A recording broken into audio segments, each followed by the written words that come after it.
Act ప్రేక్షకులకు నమస్కారం. నేను మీ సింగంశెట్టి మురళీమోహన్ రావు. మహిళా సాధికారత దినోత్సవం ప్రత్యేక కార్యక్రమానికి స్వాగతం. మరి ఈరోజు ఈ దినోత్సవం గురించి విశేషాలు తెలియజేయడానికి డాక్టర్ లక్ష్మీ సుహాసిని గారు మనతో ఉన్నారు. వారితో మాట్లాడి ఈ దినోత్సవం యొక్క విశేషాల్ని తెలుసుకుందాం. నమస్తే మేడం. నమస్తే సార్. మీ గురించి మా ప్రేక్షకులకి చిన్న పరిచయం. నా పేరు లక్ష్మీ సుహాసిని. నేను గూడూరు డిఆర్డబ్ల్యూ కళాశాలలో తెలుగు అధ్యాపకురాలుగా హెచ్ఓడిగా ఒక 30 సంవత్సరాలు సర్వీస్ చేసి రిటైర్ అయి 12 ఏళ్ళు అయింది. ఒక పుష్కర కాలం అయిపోయింది. ఇన్ సర్వీస్ స్టూడెంట్గా నేను పిహెచ్డి చేశాను, లింగ్విస్టిక్స్ డిప్లొమా చేశాను, తర్వాత బీఈడి చేశాను ఇన్ సర్వీస్లో ఉన్నప్పుడే. పోస్ట్ రిటైర్మెంట్ జానపదాల మీద డీలిట్ చేస్తూ జానపద స్త్రీల పాటలు, దాంట్లో స్త్రీల వ్యక్తీకరణ రీతులు అన్న అంశం మీద డీలిట్ చేశాను. మద్రాస్ యూనివర్సిటీకి సమర్పించాను. Very good madam. ఒక మహిళగా ఎన్నో సాధించారు. మరి ఈరోజు మహిళా సాధికార దినోత్సవం. అవును. మరి అసలు మహిళ గురించి నిర్వచించమంటే మీరేం చెప్తారు? మహిళ తన శక్తితో పునఃసృష్టి చేయగలిగిన ఆది రూపం ఆడది. అమ్మగా, ఇంటి పెద్దగా, సమాజంలో బాధ్యత కలిగిన ఒక మహిళగా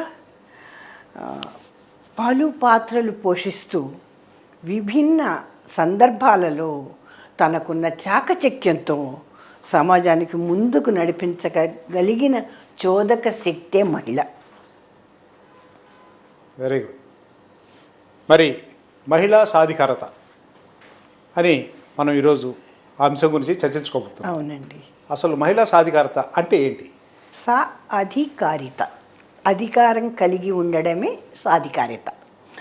మహిళలకి కూడా సమానమైన అవకాశాలతో కూడిన సాధికారికత అవసరము అని భావిస్తున్నాం. 1920లలో ఈ మహిళా సాధికారిత దినోత్సవాన్ని జరుపుకుందాము అనే డిక్లరేషన్ ఇవ్వడానికి ప్రధానమైన కారణం ఏంటంటే సాఫ్రిగేజ్ మూమెంట్ అని ఒక పెద్ద పోరాటమే జరిగింది. సాఫ్రిగేజ్ అంటే ఓటు. సాఫ్రిగేట్స్ అంటారు ఓటు కోసం పోరాడిన వాళ్ళని. ఆ సాఫ్రిగేట్స్ ఉద్యమంలో ఓటు కోసం జరిగిన ఒక పోరాటంలో ఆ ఓటును సాధించుకున్న సందర్భంలో 1920లో అమెరికాలో మొదటిసారి, తర్వాత ప్రపంచవ్యాప్తంగానూ మహిళలకి ఓటు హక్కు సాధించుకున్నారు. కనుక మహిళా సాధికారిత దినోత్సవాన్ని ఆగస్టు 26న మనం జరుపుకుంటున్నాం. మరి నేటి సమాజంలో మహిళా సాధికారత అనే దానికి అర్థం ఏంటంటారు? ఇవాళ సమాజంలో మనం పునర్నిర్వచించుకోవాల్సిన అవసరం ఉందని నేను భావిస్తున్నాను. ఎందుకంటే సాధికారికత ఉందా అంటే ఉంది, అయితే అమలవుతోందా అంటే ఏ మేరకి, అమలయ్యాక ఇబ్బందులు లేవా అంటే ఎంతవరకు. ఇవాళ స్త్రీలు చేసే ప్రతి పని మీద ఒక అదుపు, పోలీసింగ్, ఆంక్షల వెనకే వాళ్ళ అడుగులు పడుతున్నాయి. ఇవాళ అధికారంలో ఉన్న స్త్రీలకి కూడా ఎన్నో రకాలైనటువంటి ఇబ్బందులు తప్పటం లేదు. ఆర్థిక స్వాతంత్రం లేదా అంటే ఉంది, కానీ ఆ సంపాదిస్తున్న ఆర్థిక స్థితి మీద వాళ్ళకి హక్కు ఉందా? వాళ్ళు సంపాదించే పైసా మీద వాళ్ళకే హక్కు ఉండే స్థితిని మనం సాధికారిత అనాలి. ఇవాళ రాజకీయాల్లో స్త్రీలు ఉంటున్నారు, చాలా పదవుల్లో స్త్రీలు ఉంటున్నారు, కానీ వాళ్ళు కేవలం రబ్బర్ స్టాంప్స్గా మారిపోతున్నారు. ఏ కాంట్రాక్ట్ తీసుకోవాలి, ఎవరికి ఇవ్వాలి, ఏ పార్టీకి ఓటు చేయాలి, ఎవరిని మద్దతు ఇవ్వాలి, ఈ రాజకీయాలన్నీ భర్తలు లేదా తమ్ముళ్ళు లేదా కొడుకులు చక్కబెట్టి వచ్చి ఇక్కడ వీళ్ళ దగ్గర సంతకం వేలి ముద్రలు వేయించుకునే స్థితిలో వాళ్ళని నిలబెట్టి స్త్రీలకి రాజకీయ స్వాతంత్రం వచ్చింది అనడం అనేది సమంజసం కాదు. ఆ నిర్ణయాలు కూడా వాళ్లే తీసుకునే స్థితి రావడాన్ని నిజమైన సాధికారత అనాలి మనం. మరి స్త్రీకి స్త్రీయే శత్రువు అనే ఒక నానుడు ఉంది మనకి. అవును. దీని గురించి మీరేమంటారు? ఖచ్చితంగా చర్చించాల్సిన అంశం అంటాను. ఎందుకంటే ఏ స్త్రీకి ఏ స్త్రీ శత్రువు? అమ్మ ఎక్కడైనా కూతురికి శత్రువా? కాదే. మరి అత్తే ఎలా శత్రువు అవుతోంది? ఆ ప్రశ్న వేసుకుంటే ఒక పురుషుణ్ణి కన్న తల్లి ఆ పురుషుడికి యొక్క ఆధిపత్యంలో భాగాన్ని పంచుకుంటూ ఆధిపత్య ధోరణిని ప్రదర్శిస్తుంటే కోడలికి శత్రువు అవుతుంది. అదర్వైజ్ శత్రువు అవ్వాల్సిన అవసరం లేదే. తోబుట్టువులు శత్రువులు కావటం లేదు, కానీ భర్త తోబుట్టువులు శత్రువులు ఎందుకు అవుతున్నారు? భర్త పురుషుడికి ఒక అధికారం ఉందనుకుని ఆ అధికారాన్ని పురుషుడి ద్వారా పురుషుడి యొక్క తల్లికి చెల్లెళ్ళకి కూడా వచ్చిందనుకుంటున్నారు. కనుక వాళ్ళు దాన్ని అమలు జరుపుతున్నారు. ఒక పీడనకి దారితీస్తుంది. ఈ స్త్రీకే శత్రువు అనుకుంటున్నప్పుడు ఒక మంచి జానపదం ఉంది. అసలు ఆడబిడ్డని కన్నావు అరుసుకున్నావు, మగబిడ్డ కన్నావు మురుసుకున్నావు. ఆడబిడ్డని కన్నా తల్లి చూడండి, ఆముదాలు పండిన చేను చూడండి. మగబిడ్డని కన్నా తల్లి చూడండి, మోదుగు పూసిన చెట్టు చూడండి అని. ఆ మోదుగు చెట్టులాగా మురిసిపోతుంది అత్త. అదే ఆడబిడ్డని కన్నా తల్లి ఆముదాల చెట్టులాగా ఉండిపోతుంది. ఆ భూమి సారం అంతా పీల్చుకుని అక్కడే ఉండిపోతుంది. అది సమాజంలో ఇవాళ కాదు, ఎప్పటి నుంచో ఉంది, ఇవాళకి కొనసాగుతోంది. ఎప్పటి నుంచో ఉన్నది చరిత్ర. ఇవాళకి కొనసాగడాన్ని అడ్డుకోవాలి. దాని నుంచి బయటపడితే సాధికారిత. కొనసాగుతున్నంత వరకు అది ఆ సాధికారిత ఉంది అంటే పేపర్ల మీద ఉంటుంది, మాటల్లో ఉంటుంది, మైకు ముందు ఉంటుంది, కానీ జీవితాల్లో ఉండదు. మరి మీరు ఇందాక అన్నారు మహిళకు ఆర్థిక స్వాతంత్రం ఉంది, ఆ ఆర్థిక స్వాతంత్రం అనేది ఒక రబ్బర్ స్టాంప్ లాంటిది అని అన్నారు. అలా వాడబడుతూ అన్ని దగ్గరలా కాకపోయినా చాలా మటుకు కొంతవరకు ఆ స్థితిలోంచి బయటపడాలి. మరి ఈ మహిళకు ఉండే ఆర్థిక స్వతంత్రత మనం అనుకున్న ఈ మహిళా సాధికారతకు ఎంతవరకు పునాది వేస్తుంది? అది ఖచ్చితంగా ఆడవాళ్ళు కూడా ఆ విషయం అర్థం చేసుకున్నప్పుడు, ఆ స్థితికి వ్యతిరేకంగా వాళ్ళు పోరాడడం మొదలెట్టినప్పుడు, ఆ స్థితికి ఎదురు తిరిగి మార్చుకోవాల్సిన అవసరం ఉంది అని వాళ్ళే గుర్తించినప్పుడు మారుతుంది. అంతవరకు మన పోరాటాలు వేరే వాళ్ళు చేస్తే, మనకి దప్పికేస్తే ఇంకోళ్ళు తాగి మంచిలు తాగితే దప్పికి తీరదు. ఇది ఆడవాళ్ళకి రావాల్సిన స్వాతంత్రం ఎవడో ఇచ్చేది కాదు. మాకు ఉన్నది మేము సాధించుకోవాల్సింది, మేము పోరాడి సాధించుకుంటామనే నమ్మకంగా చెప్పగలిగింది అది సాధికారికత.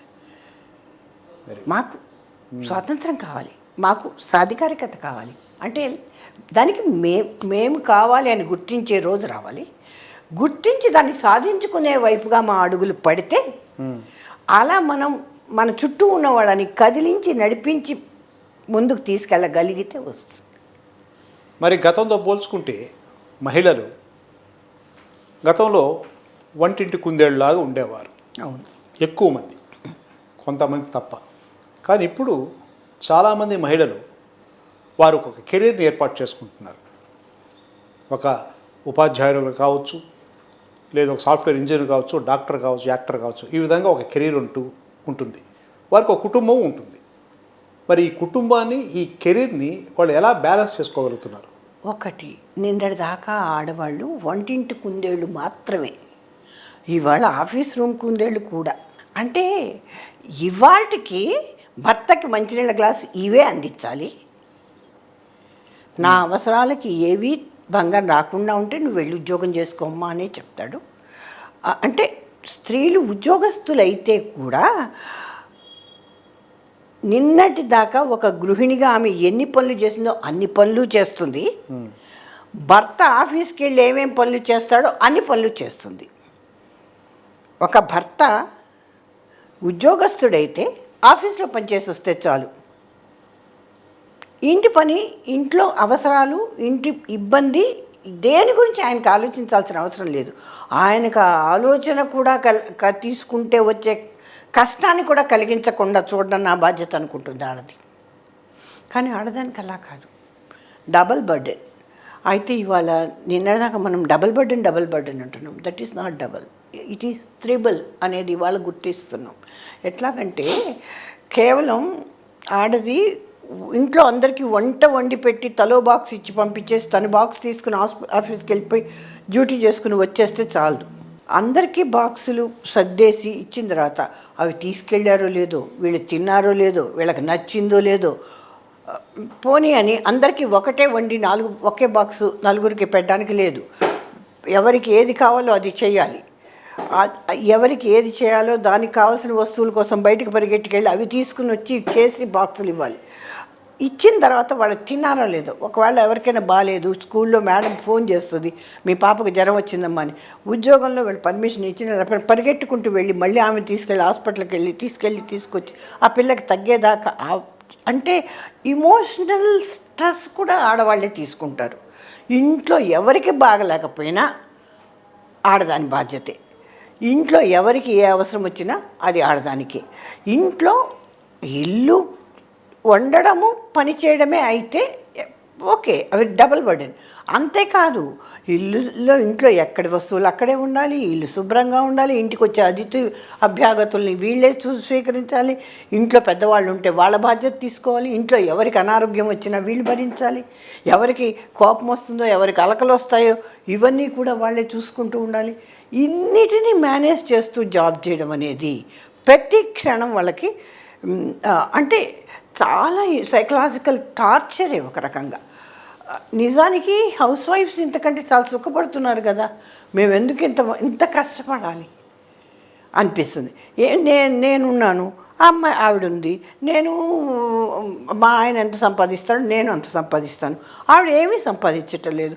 ఆవిడ తిన్న కంటే నేనేమన్నా ఎక్స్ట్రా తింటానా, ఆవిడకు ఉన్న కంటే గోల్డ్ నాకేమన్నా ఎక్కువ ఉందా, ఆవిడ కంటే ఏ విధంగా ఆవిడ జాబ్ ఏం చేయలేదు కదా, నేను నెలకు 60,000 తెచ్చుకున్నా, నేనేమి ఎక్స్ట్రా అనుభవించటం లేదు. ఈయనే ఒక థాట్ వస్తుంది.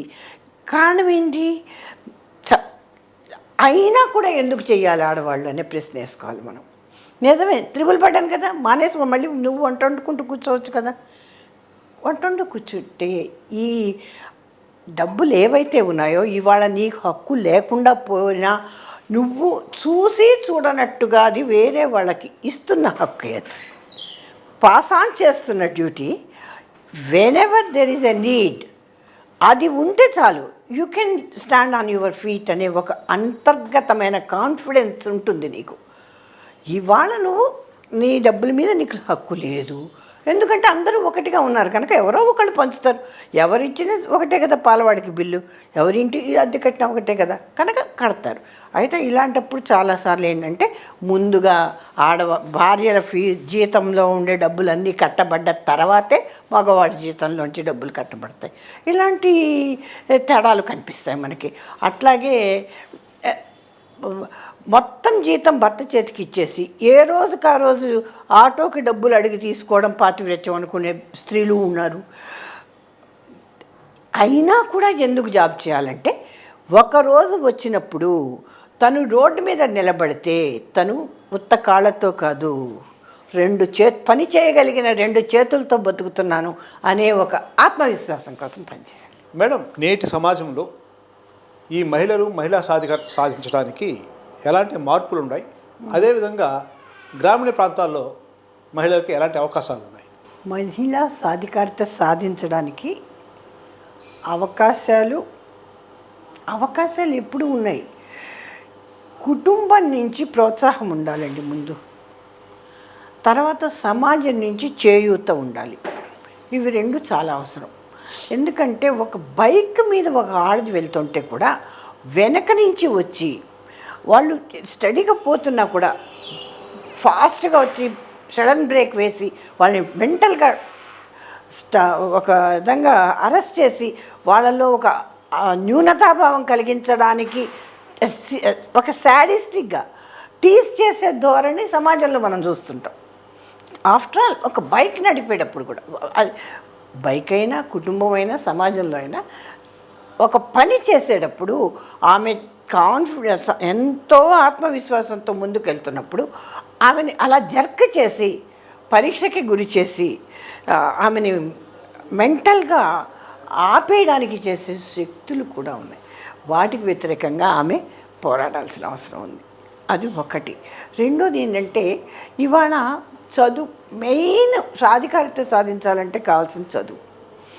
ఈ చదువు పట్టణాల్లో ఉన్న స్థాయిలో గ్రామాల్లో లేదు. చదువు అనేది పూర్తిగా ఎంత ముఖ్యమంటే, చదువు అంటే సంతకాలు కానే కాదు, చదువు అంటే బతుకు, చదువు తెలుసుకుందాం, ఆ బతుకులు మార్చే మార్గం ఎంచుకుందాం. ఇవాళ చదువు అనేది బతుకును మార్చుకునే చదువు వాళ్ళు చదువుకోవాల్సిన అవసరం ఉంది. గ్రామీణ స్త్రీలు ముఖ్యంగా వాళ్ళకి సాంకేతికత ఉంది ఒక పక్క, కానీ వాళ్ళకి అక్షరజ్ఞానం లేకపోవడం, స్కూల్ దాకా వెళ్ళకపోవడం, కేవలం కష్టపడి వాళ్ళని అడిగి పిల్లల దగ్గర, స్కూల్ పంతుల దగ్గర, లేకపోతే సర్పంచుల దగ్గర, ఎవరి దగ్గర వాళ్ళ దగ్గర సంతకాలు మట్టుకు నేర్చుకుని ఏదో కోటాల్లోనో లేకపోతే రిజర్వేషన్లలోనో చిన్న చిన్న ఎలక్షన్స్లో నిలబడి వార్డు మెంబర్లుగానో లేకపోతే పంచాయతీలోనో సీట్లు సంపాదించుకుంటున్న దశలో తమని తాము గెలిపించుకోవడమే అక్కడ మొదటి స్టెప్. ఆ తర్వాత తమ నిర్ణయాలని అమలు జరిపే దానికి వాళ్ళు ఇంకా చాలా పోరాడాలంట. అప్పుడే వాళ్ళకి సమాజం నుంచి మద్దతు కావాలి. నువ్వు చేయగలవమ్మా, చెయ్యి, నీ వెనక మేము ఉంటాము, నువ్వు నిర్ణయం తీసుకో, నువ్వు ఖచ్చితమైన నిర్ణయం తీసుకోగలవు అని చెప్పి ఆమెకి నిర్ణయాధికారం ఇచ్చి ఆమెని నడిపించే దారిలో ఉన్నప్పుడు ఖచ్చితంగా మెరుగుపడతారు. అట్లాగే ఇవాళ ఎంటర్ప్రెన్యూర్షిప్, చిన్న చిన్న బిజినెస్లు పెట్టడము, అలాగే వాటికి కావాల్సిన లోన్స్, వాటి ఫెసిలిటీలు కల్పించడము, ఆ తర్వాత వాళ్ళు చేసేటటువంటి పనికి కావాల్సినటువంటి సాంకేతికమైనటువంటి జ్ఞానాన్ని అందించడము, ఇలాంటి సహకారాన్ని వాళ్ళకు అందించగలిగినప్పుడు గ్రామాల్లో అయినా సమాజంలో అయినా స్త్రీలు తమని తాము నిరూపించుకునే ముఖంగా అడుగులు వేయగలుగుతారు. అలాగే ఇవాళ సమాజంలో వాళ్ళకి ఎన్నో అవకాశాలు ఉన్నాయి. ముఖ్యంగా వంట ఇంటి కుందేళ్ళు అని ఎలా ఏ మాటతో అయితే కించపరిచారో ఆ స్త్రీలే వంటల మీద వీడియోలు తీసి యూట్యూబర్లుగా ఎదిగి డబ్బులు తెచ్చుకుని సంపాదించుకునే స్థాయికి వస్తున్నారు. అంటే వాళ్ళకు వచ్చు, అది విద్య. వంట అనేది వాళ్ళకి తీసి పారేసినా మీరు ఎప్పుడో నలుడు చేశాడో లేదో ఇవాళ అవసరమైతే నెయ్యి పెట్టుకుంటున్నారా మీరు? కనీసం మార్చకుండా లేరు కదా. మరి అంత చిన్న విషయం కూడా వాళ్ళకు పుట్టుకతో వస్తుందా? రాదు. తల్లి వెనక నిల్చుకుని ఇది రేపటి నేను చేయాల్సిన పని అని నేర్చుకుని బాధ్యతగా చేశారు కనుకనే వచ్చింది. ఇవాళ వాళ్ళు వంటల ట్యూబ్స్తోనే ఆగటలేదు, చిన్న చిన్న రీల్స్ చేస్తున్నారు, చిన్న చిన్న నాటకాలు వేస్తున్నారు, తర్వాత చిన్న చిన్న పాట కట్టి మంచి అద్భుతమైనటువంటి జానపద బాణీలతో మనకి అందిస్తున్నారు. రకరకాల యూట్యూబ్ ఛానల్స్లో వాళ్ళు మీడియాను అందిపుచ్చుకోగలుగుతున్నారు. అయితే మీడియా వల్ల నెగిటివ్ లేదా అంటే చాలా ఉంది. ఎంత మంచి ఉందో అంత చెడు ఉంది. పదునైన కత్తి లాంటిది టెక్నాలజీ అనేది. మన ఈ మధ్య ఏదో పేపర్లో న్యూస్లో చదివాను, ఒక పిల్లాడు బ్లింకిట్లో ఆర్డర్ పెట్టి కత్తి తెప్పించుకుని కోపం వస్తే ఆ కత్తి పంపించాక 10 నిమిషాల్లో ఆ కత్తి తీసుకుని మర్డర్ చేశాడు. ఇంకో మహానుభావుడు ChatGPT అని ఒక గొప్ప మహాప్రపంచం, దాన్ని ఆన్ చేసుకుని మర్డర్ ఎలా చేయాలి అని క్వశ్చన్ చేసి, కత్తి ఎంత పొడుగుది కావాలి, కత్తి ఏ యాంగిల్లో పట్టుకోవాలి, ఎన్ని డిగ్రీల్లో కొట్టాలి అన్నీ ChatGPTలో అడిగి రాసుకుని వెళ్ళి మర్డర్ చేశాడు. చిన్న స్కూల్ పిల్లాడు. 2 బెంగళూరు సరౌండింగ్స్లోనే జరిగాయి. అంటే టెక్నాలజీ ఎంత పెరుగుతోందో అంత నెగిటివ్గా కూడా వాడుకుంటున్నారు. కానీ నెగిటివ్గా వాడుకుంటున్నారు కనుక టెక్నాలజీ వద్దనడము తప్పే. అయితే మరి మనం ఏం చేయాలి? ఇవన్నీ ఉన్నాయి, ఓకే. So what? పిల్లల పెంపకంలో, కుటుంబ వాతావరణంలో, స్కూల్లో వాళ్ళకి డూస్ అండ్ డూ నాట్స్ చెప్పడం అనేది కేవలం ర్యాంకుల కోసమే చదువు కాదు, బతుకు చదువు. ఇందాక నేను చెప్పినట్టు వాళ్ళకి ఎలా బతకాలో నేర్పించాలి, ఏది చేయాలో ఏది చేయకూడదో చెప్పాలి. పిల్లలకి ఇంట్లో ఉండే అమ్మని చెల్లెళ్ళని ప్రేమించడం నేర్పిస్తే పక్కింటి ఆడపిల్లని గౌరవిస్తాడు. ఆడదాన్ని గౌరవించాలని నేర్పిస్తే ఇంకొక ఆడపిల్లని గౌరవిస్తాడు. అలాగా మగపిల్లాడిని ఒకలాగా ఆడపిల్లని ఒకలాగా చేయకుండా ఉంటే రేపొద్దున పెళ్ళాన్ని హెరాస్ చేస్తున్న కొడుకు వెనక చేరి తగిలించిన 2 దాన్ని తరిమేరా అని నువ్వు చెప్పినప్పుడు ఇవాళ భార్యను తరిమేస్తాడు, 2 రోజుల తర్వాత నిన్ను తరిమేస్తాడు వృద్ధాశ్రమానికి. ఏమైంది? ఆ రోజే ఆడదాన్ని ఎట్లా బయటికి పంపిస్తావురా నువ్వు క్వశ్చన్ చేస్తే ఆ ఆమెని పంపించడు, ఆమె నీకు వండి పెడుతుంది, నిన్ను పంపించడు. సో అంటే మనం ఎక్కడ చెక్ చేయాలో అది చేయకుండా సమాజాన్నో లేకపోతే టెక్నాలజీలోనో తిట్టుకోవడం వల్ల ప్రయోజనం లేదు. ఈ పితృస్వామ్యం అనేది అడుగడుగున ప్రతి దశలో మనకు కనిపిస్తుంది. దానికి ఒక ప్రక్షాళన జరగాల్సిన అవసరం ఉంది. ప్రతి ఒక్కళ్ళు బాధ్యతగా నాలో ఉన్న పితృస్వామ్యం ఎంత, నా చుట్టూ ఉన్నది ఎంత, దీన్ని తగ్గించడానికి మనం ఏం చేయాలి అని మనం ప్రతి ఒక్కళ్ళం ప్రయత్నిస్తేనే మారుతుంది. మరి మహిళా సాధికారత అంటే మగాళ్లకు వ్యతిరేకం అన్న ఒక భావన ఉంది. దీనికి మీరేమంటారు? కానే కాదండి, ఎట్టి పరిస్థితిలో కాదు. ఎందుకంటే స్త్రీలకి సాధికారికత పొందితే మగవాళ్ళకి ఎందుకు వ్యతిరేకం అవుతుంది? అవ్వాల్సిన అవసరం లేదు. ఇంట్లో ఇదే గది ఉంది, ఒక ఫ్యాన్ వేశారు, ఇంట్లో గాలి సరిపోవటంలా. 2 ఫ్యాన్లు వేస్తే గాలి పెరుగుతుందా తగ్గుతుందా? పెరుగుతుంది. మరి మహిళా సాధికారికత వస్తే మగవాడికి ఏం నష్టం? ఇంకొంచెం గాలి వస్తుంది, ఇంకొంచెం ఇంకా ఎకానమీ వస్తుంది, ఇంకొంచెం ఫ్రీడమ్ వస్తుంది, నీకు కొంచెం ఫ్లెక్సిబిలిటీ వస్తుంది, నీకు కొంచెం స్ట్రెస్ తగ్గుతుంది, నీ స్ట్రెస్ కొంత షేర్ చేస్తుంది వైఫ్ ఎంప్లాయీ అయితే. ఇంట్లో ఉండే బాధ్యతల్ని ఇద్దరు కలిసి ఒక స్నేహపూర్వక వాతావరణం ఏర్పడుతుంది. ఆ వాతావరణంలో చర్చించుకుని సమస్యలు పరిష్కరించుకునే వాతావరణం ఏర్పడుతుంది. అనవసరమైన అసూయలు లేకపోతే పోటీతత్వము, ఆ సెల్ఫిష్నెస్ అది పురుషుడు తనలో ఉండే పితృస్వామ్యాన్ని మీద పోరాడి జయించాల్సిన అవసరం ఉంటుంది. అంతే తప్ప పితృస్వామ్యం అనేది స్త్రీలకు శత్రువు కానీ పురుషుడి శత్రువు కాదు. పురుషుడిలో ఉన్న పురుషాహంకారానికే మేము ప్రశ్న వేసేది కానీ వ్యతిరేకించేది కానీ పోరాడేది కానీ చెప్పేది కానీ, పితృస్వామ్యానికి మరి స్త్రీల సాధికారికత శత్రువేమో మరి, కానీ పురుషుడికి ఎట్టి పరిస్థితిలో శత్రువు కాదు. మరి చివరిగా మీరు నేటి మహిళలు కావచ్చు, రేపటి యువతరానికి కావచ్చు, మీరు ఇచ్చే సందేశం ఏంటి? 13 ఏళ్ళకి 14 ఏళ్ళకి డ్రగ్ అడిక్ట్స్ అయిపోతున్నారు ఇవాళ స్టూడెంట్స్. స్కూళ్ళ దగ్గర ఎక్కడికక్కడ దందాలు పెరిగిపోతున్నాయి. అంటే మంచి ఎంత ఉందో అంతకంటే ఫాస్ట్గా చెడు కూడా ప్రవేశిస్తుంది. అలాంటప్పుడు ప్రతి ఒక్కళ్ళు అప్రమత్తంగా ఉండాలి. మన పిల్లల్ని బాగు చేసుకోవాలి, మన చుట్టూ ఉండే వాళ్ళకు కూడా ఆ మంచిని పంచిపెట్టాలి. ఆ తర్వాత ఈ స్త్రీలు ఎప్పుడైతే అవేర్నెస్ పెంచుకుంటారో అప్పుడు మాత్రమే సమాజంలో కూడా మార్పు వస్తుంది. అయితే ఇవాళ టెక్నాలజీ గురించి చెప్పుకున్నప్పుడు నేను చెప్పింది ఒకటే, స్త్రీల గురించి ఒక్క పోరాటం చేస్తే ఒక మంచి ఈ ఆ ట్రోల్స్లో వాడుతున్న భాష ఎంత ఘోరంగా, ఎవరైనా వాళ్ళ ఇళ్లల్లో కానీ ఎక్కడైనా వినుంటారా? ప్రభుత్వాలు మద్దతు ఇచ్చి అలాంటి గ్యాంగుల్ని పోషించడం,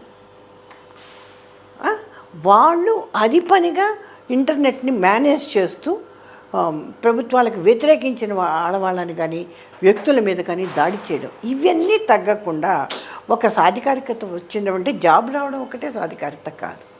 బయటకు వెళ్తే రక్షణ ఉండాలి, ఎక్కడికి వెళ్ళినా చక్కగా సగౌరవంగా తిరిగి వస్తుంది అనే నమ్మకం ఇంట్లో వాళ్ళకు ఉండాలి. ఎక్కడికైనా నేను వెళ్ళగలను రాగలననే ఆత్మవిశ్వాసం ఆడవాళ్ళకి ఉండాలి. అలా వాళ్ళని ఉంచేలాగా యూత్ని పెంచుకోవాల్సిన బాధ్యత మన మీద ఉంది. Okay madam, thank you. మరి ఈరోజు మహిళా సాధికారత గురించి చాలా చక్కగా మా ప్రేక్షకులకి మీ యొక్క మెసేజ్ ఇచ్చారు. ధన్యవాదాలు. ధన్యవాదాలు.